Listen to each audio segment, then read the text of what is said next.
মুষ্টিবদ্ধ করো, সমাজ থেকে সকল বৈষম্যের কবর রচনা করবার শপথ নাও। হে হতাশাগ্রস্ত জাতি, আসো আল কোরআনের কাছে, আমরা তোমাদেরকে মুক্তির বার্তা শোনাই, আমরা তোমাদেরকে সান্ত্বনার বাণী শোনাবো। আসো হাতে হাত রাখি, সমস্ত বৈষম্য, জুলুম, স্বৈরতন্ত্রের কবর রচনা করে আল্লাহর কোরআনের সমাজ গড়বার জন্য হাতে হাত রাখি। যদি ইনসাফ কায়েম না করা যায়, ইসলাম অনুসরণ করা যায় না, যদি বেইনসাফের বিরুদ্ধে লড়াই না করতে পারো, মিথ্যে মুসলমানিত্বের দাবি ত্যাগ করো।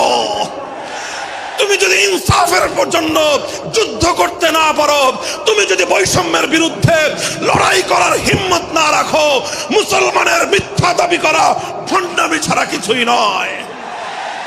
আর সর্বোপরি যদি একটি বৈষম্যহীন সমাজ গড়বার জন্য শাহাদাতের রক্ত দিতে হয়, আবু সাঈদদের মতো বৈষম্যের বিরুদ্ধে বুক পেতে দিয়ে জীবন দেওয়ার জন্য শপথ নিতে হবে।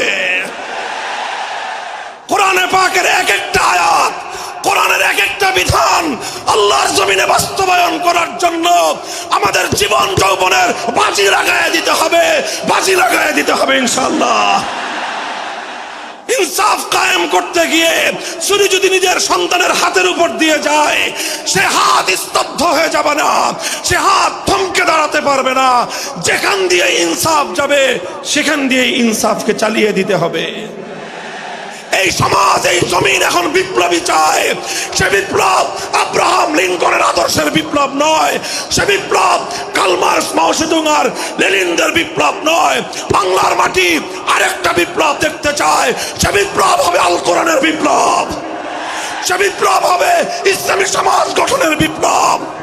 সেই বিপ্লবের জন্য 2000 যুবক নয়, যদি 2 লক্ষ যুবকের তাজা বুকের শাহাদাতের রক্তের প্রয়োজন হয়, সে রক্ত দেওয়ার জন্য শহীদ ঈদগাহে কারা কারা জমায়েত হবে, কারা কারা জমায়েত হবে।